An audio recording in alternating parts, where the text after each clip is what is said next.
به نام خدا. این برفایی که میبینین که در این جی قرار داره، اینا توسط دست به این شکل جمع بری شده که در حقیقت برف روی بام قل داده شده تا اینها مثل پارچه جمع شده و ببینیم که به چی راحت جمع شده و ما یک بار دیگه هم این کار میکنیم و شما ببینیم که به چی شکل برف جمع میشه. یعنی احمد سویل جان فیلم برداری میکنم. اینجا بگی که خودتو ببینی، من داخلی رو ببینی که من دیده میشم یا نه. کدام سویچی فشار ندی، ببینی که راحت برفها چگونه راحت جمع بری میشه. یعنی به این شکل شما میتونیم که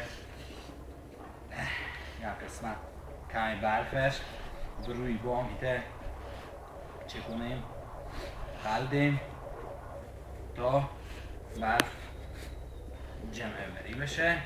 البته در قسمتی که شما اینجا لغت کرده باشه مشکلی که این کار صورت بگیره و فعلا جایی که مانده بود چون رد شده بود درست جمع نشد و حاله میبینی که جمع شده. شما کامل نزدیک کنیم، بیایم کمی نزدیکتر از این قسمت هم فیلم برداری کنیم، ببینیم که این راحت این برف با چرخ دادنه و یا با لول کردنه و این راحت جمع میشه. یعنی راحت شما میتونید دورتر هم بریم و فیلم برداری کنیم و ببینیم که چی راحت، یعنی از این زاویه هم فیلم برداری کنیم ببینیم که چی راحت این چی شده.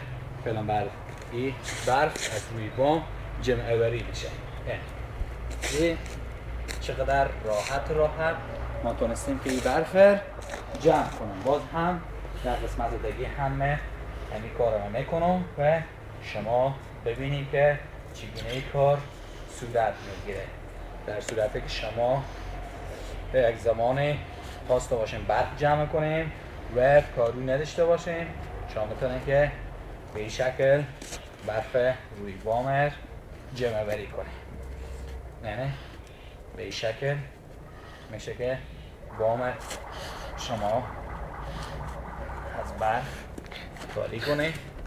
یعنی راحت میشه که ایره روی برف چرخ بدیم. یعنی راحت ببینیم چه قسم چرخ میخوره. تصویر بگیریم شما روی برف.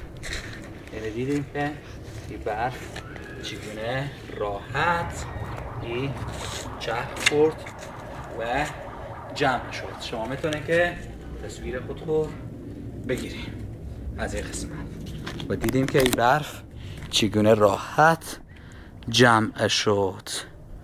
یعنی ببینیم که چگونه راحت اینا لول شده، یکی اینا لول شده. یعنی دیدیم که راحت مثل پارچه مای برفر جمع کردیم، چرخ دادیم روی بام و برف جمع بری شده. موفق و کامیاب باشیم.